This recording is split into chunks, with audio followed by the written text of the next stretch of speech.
It's time for us to check back in with Verna Mae and see what happens next. If you missed any of the previous readings, just look in the description below for a playlist. In the late 60s, Dr. Grady Stumbo and Benny Bailey started the East Kentucky Health Services Center in less than 3 miles of my home. Just last week, I went there to get my dental plate repaired. They had been patched so many times they had more seams than one of my crazy quilts. So I ended up just having a new set made. The upper plate only cost $200. The whole set in the early 30s cost $84. But how I came by that $84 is the story I want to tell. My father's generation most all had good teeth. He himself had never had a cavity when he died at 84, and I have seen him crack nuts with his teeth, not often, just sometimes to show us that he could. There were a lot of our old folks who had no teeth. I remember watching them scrape apples with a spoon so as to eat them raw. The only cleaner they used was salt and baking soda. Some used a raw potato. For a brush, they used the fuzzy end of a broken twig. There was always someone in each neighborhood that owned a pair of tooth pullers, a tool not much different from a pair of wire pliers. Father had some, and they were kept in the sewing machine drawer. Many an evening someone would come to him with an aching tooth, which he would pull for them, no medication except a slug of moonshine, for both my father and the person who lost the tooth. A real good mouthwash was made from yeller root. My brother-in-law pulled my stepmother's teeth all at one time, one after another, without her ever getting up from the chair. She had some new teeth made, but never wore them. 4 of my sisters had dental plates, which they kept in their purses, not in their mouths. I can remember having toothache even as a child. By the time my 3rd child was born, I did not have a sound tooth in my head. A mountain saying is, a mother loses a tooth for each child. My husband was driving a bulldozer and working for the county. C.B. Thornsberry was magistrate then, and he and Willie were repairing the county roads. Willie received $4 a day and sometimes had to wait for months to get that. We were still paying on our home. There was just not enough spare money for me to spend for teeth, and anyway, I had always paid for everything which I used for myself with money that I made extra. I have never let my husband buy my clothes, not that he would have minded. I just don't want to be beholden to anyone for anything. Lots of mountain women, when wanting to buy something extra, will raise a gang of chickens or a mule, cow, and etc., and sell to pay for whatever they want. The money is theirs and not to be used for household expense. My sister had just sold a cow and bought a sewing machine. I decided I would do the same way, only I would have my teeth pulled and get some new ones. As luck would have it, the next calf our cow had was a heifer, and my husband said I could have it for my own. At 2 months old, when weaned from the cow, it would probably have sold for $5. I kept it until it was 1.5 years old and was with calf itself, and sold it for $85, and my teeth cost me $84. Can you imagine how many times I fed that animal, night and morning, come rain or snow or heat? And that was not all. I had to grow that feed myself, enough over and beyond what we needed to feed the milk cow, fatten 2 or 3 pigs, feed the chickens, make bread for the table. I did not think of it as hard work. I was glad that God had given me a way, and thankfully we owned a farm of our own on which to grow corn. Maybe I should tell you just how we raised our corn. A new ground, pronounced as one word, was best. This meant ground that had been cleared of all the trees and underbrush and now was ready to be planted. The trees were cut down and let lay for a few months so as to dry out. If any of the logs were to be used for a building or fuel, then they were trimmed up, all the excess limbs removed, the logs skidded to the desired place, and the remaining smaller stuff placed in piles to be burned. We pronounce the word brush, meaning these limbs and twigs, as brash. It was a lot of fun to go at nightfall and burn brash piles. The whole neighborhood joined in, many staying until way into the night, keeping the fire under control so the hills would not get caught on fire. Letting the fire out often occurred. If this happened, again, everyone joined in and helped. The thing they feared most about a forest fire was losing their split rail fences. Many times the men and women would go and pitch the rails down the hill out of the range of an advancing fire, only later to have to go carry the rails back and rebuild their fences. If you were lucky enough to have a new ground in which to grow your corn, you would be assured of a good crop, pronounced crap by us, but a lot more work. It had to all be done by hand using only hoes. Although most of the larger roots and stumps were removed either by burning or dynamite, sometimes pulled out by oxen, there was still too many small roots and sprouts to make plowing possible. So early in the spring, sometimes as early as January or February, we would begin grubbing, digging the young sprouts that were beginning to grow around where the trees had grown. After these were all dug, they were raked into piles and burned. Then we took hoes and shaved off the weeds. Each one working would take a swith, a distance as much as could be reached with a hoe, and one above the other, each one just a little ahead of the one above. Around the hill they would go, raking a very small layer of the topsoil along with the weeds onto the row below him. After this was finished, they would dig in the corn. About every 3 feet in rows, about 4 feet apart, a small loose hole was dug. Here was dropped from 3 to 5 grains of corn and the dirt drug over it. My father always said to plant 5, 1 for the ground squirrel, 1 for the crow, 1 to rot, and 2 to grow. When the corn was about a foot high, you began to hoe it, cutting all the weeds and thinning it to 2 stalks in a hill. Someone would always joke and say, "Pull up the larger ones and give the little ones room to grow." We replanted any missing hills, and a few weeks later we hoed it again. The second hoeing was called laying it by because this finished all the work with the corn until time to save the fodder and gather the corn. The fodder in September and the corn brought to the barns in November. When we laid by our corn, it called for a wild celebration. Folks on joining farms were always in friendly competition. Each would rush to beat the others. The way our hills are so close, many different family groups could see and hear each other. When the last hill of corn was hoed, they would begin to yell, beating their hoes together or against rocks, thumping on the dinner bucket, anything to make a noise. Someone at the house would ring the dinner bell, telling all their friends that they were through with their corn. An extra good dinner or supper, as the case might be, would be cooked, and everyone had at least 1 whole day's rest. Even the mules got this 1 day without working. I would love to tell here another little saying of my father's that he used to help us remember what happened when you waited too long to plant your corn. In July, corn knee-high. In August, he laid it by. In September, there came a big frost. Now you see what corn this young man lost. Now that I've told you how the feed was grown, fodder also must be saved. All the blades from where the ear of corn grew down were stripped from the stalk, leaving the one on which the corn grew. Every few handfuls was placed between 2 stalks close to the ground where they would cure out.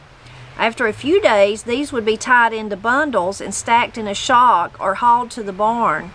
The remaining stalk was cut off just above the ear of corn and tied into bundles and placed together in smaller shocks. These were called tops and were not as valuable as the blade fodder.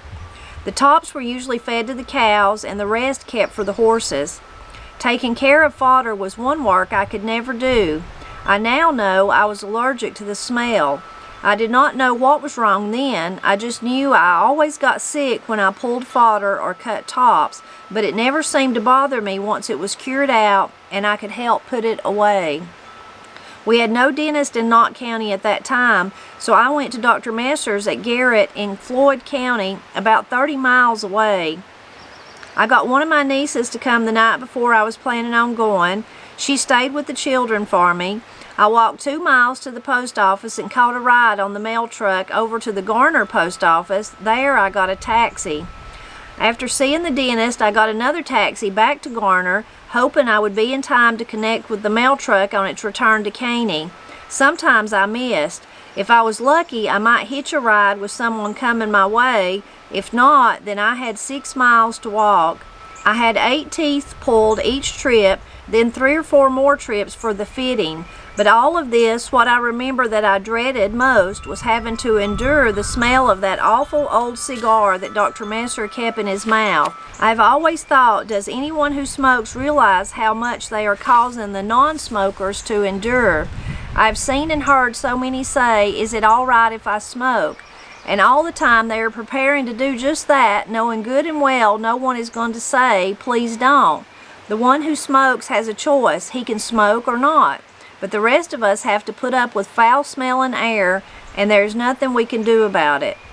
I've always laughed when I remember what a friend of mine said to me when I told him, I'm raising that calf to buy me some new teeth. I said, I'm going to put that calf in my mouth. And he replied, you will look awful funny with its tail hanging out. This is not intended to be used as a cookbook.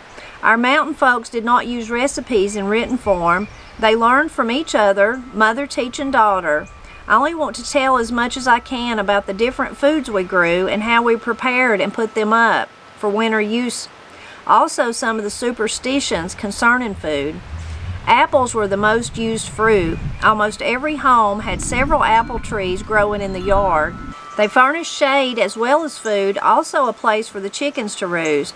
Apples were dried. Some folks had a kiln made of rocks and clay, where by using fire, several bushels of apples could be dried each year, while some folks who only wanted a few dried them in the sun or strung them like beads on twine after they were peeled and cut into slices. There was a small worm that sometimes got into our dried apples and ruined them. I now put mine in the freezer to prevent this, but then we had no freezers. My father's generation had no glass jars, so they did not can fruits or vegetables. They filled large crocks or churns with apple butter.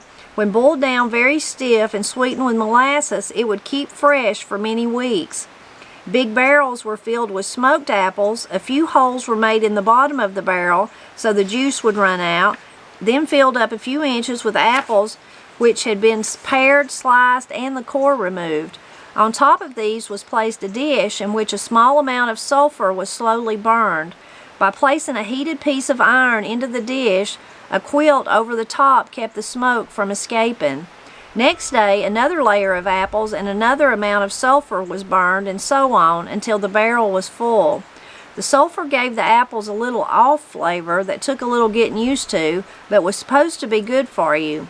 I loved the taste myself and always served them topped with blackberry jelly. And then the late apples could be holed away. A hole was dug in the ground. Often the floor of the house was removed and the hole dug there. Lined with straw, the apples poured in, more straw, and the dirt mounded over. You must be very careful that none of these apples were bruised or rotten.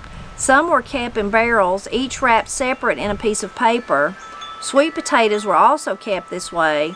Many times these barrels were left all winter in a corner of the bedroom, hid from view by a curtain or quilt.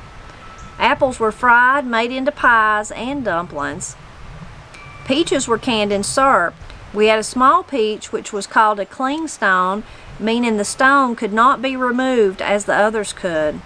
Often we would peel these and can them whole. The stone gave them a very nice flavor, sometimes using sugar and some in sugar, vinegar, and spice.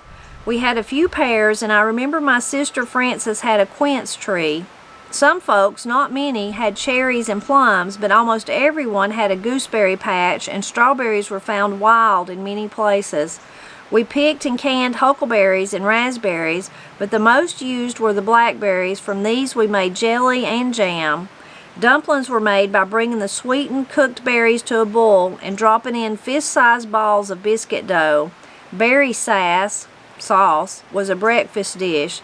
The boiling berries were thickened with a little flour and water, not quite as heavy as for a pie filling, sweetened and served like a pudding. I always loved to pick berries. No one ever went alone because of snakes. The huckleberries grew on tops of the ridges. Every year when they began to ripe, someone would start a rumor that there was a bear or a wildcat seen up on such or such a holler, or maybe the story would be some crazy man or desperate criminal was loose. Moonshiners started these tales so as to scare the women. They were afraid the women would find the moonshine stills while hunting huckleberries. No one picks berries anymore. Most all the old orchards are gone. Of the 14 apple trees that grew in my yard when I moved here, only 4 remain, too old for fruit, very little shade, and almost dangerous to let stand. In fact, during the severe cold weather this past winter, we reopened our fireplace and chopped one of our apple trees into firewood. I almost felt like I was forsaken an old friend. All fruits and berries were eaten raw or cooked in syrup, made into jelly and jam, but most were used for dumplings or pies. Peach cobbler, where the slices were baked with layers of biscuit dough. Apples were used in fried pies. Apples or apple butter folded into small, thin sheets of dough and fried in deep fat. I have also heard these called half-moon pies or moccasin pies. We also used vinegar as a substitute for fruit, making pies or dumplings flavored with vinegar, sugar, and spice. A barefoot dumpling was when the balls of dough were cooked in boiling water containing only salt and lard. Of course, they were better in chicken broth or fresh meat sop.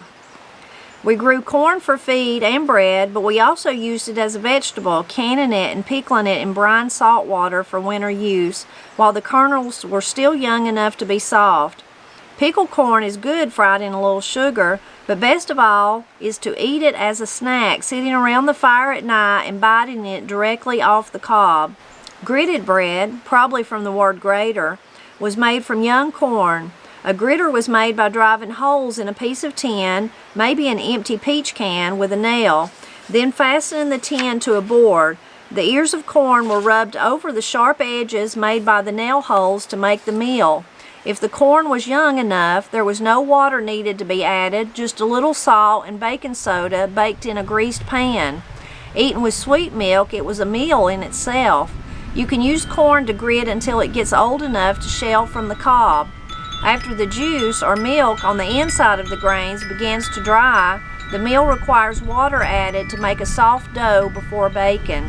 Mush is made by adding meal to boiling salt water, drop by spoonful into a bowl of milk, and eat while still hot. Let it get cold, slice it, and fry it in fat and eat as pancakes. I still have a gritter. I use it every year. I now put up several packs of gritted meal in my deep freezer. In the past, our folks would use up all their old meal before the new crop came in, then they must grit. Now we just do because it tastes good and helps us to remember. I guess of all vegetables, beans were the most used. There were many kinds of seeds, from the bunch beans grown in the garden to field beans planted along with the corn. The stalks of corn make a place for the bean vines to grow. I've already told about bean stringings and how beans were dried. Beans were also pickled in brine salt water, large wooden barrels full. We also canned them. Many times we placed the filled, closed glass jars of beans in a wash tub filled with water on a fire outside and allowed them to cook for several hours. Then there was a tough bean. The hull was too hard to eat. These were used for soup beans, cooked by themselves or mixed with the dried beans. When cooking, salt pork or hog's jowl was added. A friend once told me how his mother had him and his brothers and sisters shell these beans. Every night before being allowed to go to bed, each had to shell enough beans to fill a large cup. We always raised 2 crops of cabbage. The later one was planted in early July, planted in the hill, and not transplanted. These were holed away for winter use. A long trench or furrow was made with the plow. The fully grown cabbages were pulled up by the roots, a few of the bottom leaves broken off. The remaining excess leaves were wrapped around the head and placed side by side with the roots turned up in the hole made by the plow. Then dirt was thrown up around the cabbages, leaving part of the stalk and the roots exposed. This way they were easily found and removed. They would stay all winter and keep fresh. Cabbages kept this way have a sweet, wholesome flavor that you cannot get any other way, and far exceeds anything you can get in the supermarket. And then, of course, there was sauerkraut, cabbage pickled in salt. I also use a little sugar and vinegar. We now put kraut in glass jars, but back then we used large churns or crocks or wooden barrels. Our folks would sometimes put the cabbages in the barrel whole, a layer at a time, and cut them up with a shovel. I don't see how our folks ever ate all these many barrels, holes, cans, and sacks full of beans, corn, cabbage, and many other fruits and vegetables that they called sass, but they did. And still they were labeled as poor and starving by people who did not know what or who they were talking about. I have known of people that dried cabbage. I remember watching an old man when I lived at Dwarf drying cabbage leaves on his housetop. I never did eat any. Another fascinating little peek into Verna Mae's life. The beginning part about the dentist, oh my goodness, don't that make you thankful for modern dentistry? It sure does me. I have some posts that I wrote about the tooth jumpers. People, like Verna Mae said, every community had one. Often it was the blacksmith because they had those kind of tools that she's talking about. But I'll link to that post if you dare to go read it on the Blind Pig and the Acorn. But really makes me thankful for modern dentistry. And really amazing how tough Verna Mae was, and the other lady that she was talking about that had all her teeth pulled at one time and didn't even get out of the chair. And then Verna Mae herself having all those teeth pulled and then having to walk up to 6 miles. Man, tough people for sure. Interesting, again, kind of see Verna Mae's personality about her being kind of stubborn and she don't want to be beholden to anybody. But again, she didn't even want, in previous chapters, she's talked about how she didn't want to be beholden to the school that they would have probably paid for her children to go to college, and she didn't want to be beholden to them. But interested in this part, she didn't even want to be beholden to her husband. So she wanted to work out that money for her teeth, and then she said she worked out the money for all of her clothes. So really gives you a little insight into how independent Verna Mae was. I thought it was really interesting when she's talking about the fires where they would burn the brash piles instead of saying brush like we would say brash. I mean, we wouldn't say brush, we would say brush, but she was saying they would say brash at that time. So I of course love that language. I think that's really interesting. But I thought it was interesting how when she's talking about how they would of course have to watch the fire, but sometimes it would get out. And then if it did and it started through the woods, how people would take apart their fences and throw them on the other side of the fire. But you think about the work that went into getting those rails for their fence. You can see why they would do that, to try to save them so that they didn't have to go through that work. They'd have to go back and put them back up, but they wouldn't have to go actually secure the railing like they did the first time when they built the fence. Then it was really interesting, all the foodstuffs that she talked about, really interesting. Pap told me great stories about pulling fodder for the animals when he was a boy, so he done that a lot. And then of course just the goodness of the corn and the gritted bread. I have a video about gritted bread. I'll link to that. Several of the things Verna Mae talked about. There was another one that she was talking about. I have a post about pickled peaches on the Blind Pig and the Acorn. I'll link to that one. Now, I didn't care for pickled peaches. I didn't grow up eating them, but Jim Casta, my friend who I wrote the cookbook with recently, he talked so much about his grandmother Minnie's pickled peaches that finally one year I was like, I'm going to make them and I'm going to see if I like them. Now, they were good, but for me, since I'd never had them before, I just prefer just the peach, just the real peach, the real deal. But they are very fond memory for lots of people like Jim Cassidy, for lots of people. Another video that I have, she's talking about the dumplings, is about blackberry dumplings, so I'll be sure to link to that one. But all those wonderful fruits that she mentioned, if you think about in those days, sugar was hard to come by, and then it wasn't like today where you could have ice cream and chocolate bars and all that. So those fruits really were their sweets. That was the things they looked forward to, was those sweets, whether it was she called it sass, blackberry sass, or sauce is what she was saying, but sass, they would say sass, or apple sass, or whatever it was. Those were the things that they looked forward to, just like we do today, a big coconut cake or something like that. So I really think that part was interesting. It makes me wish I could go back and sit down at Verna Mae's table and eat her food. It's interesting her talking about the way they stored the apples, holding them up like that, and how they stored the cabbage. amazing, there's things that we wouldn't think about necessarily today, doing things like that. So those were really interesting.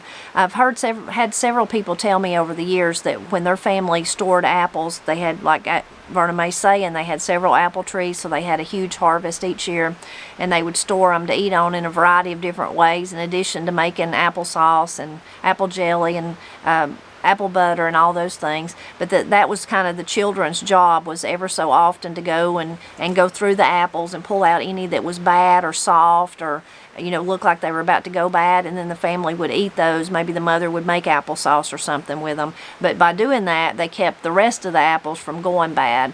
So that fascinating though to think about the way that people had to preserve food in those days. One of the fruits that she mentioned, gooseberries. When I was a girl growing up, when I was real young, there was a gooseberry bush. It was just wild, but it was down at Granny and Pap's, and it was in the area where the kind of the power line is. So over the years of the EMC, of course, they have to, cutting back things as they grow. It just kind of disappeared, but I remember it. We'd go out there and pick it. It was really tasty. Every year I think, should I buy a gooseberry bush and try to grow gooseberries? But I've not done that yet, but maybe I will someday. So I hope that you enjoyed this part of Verna Mae, and I hope you'll come back next week. That'll be our last reading from Verna Mae.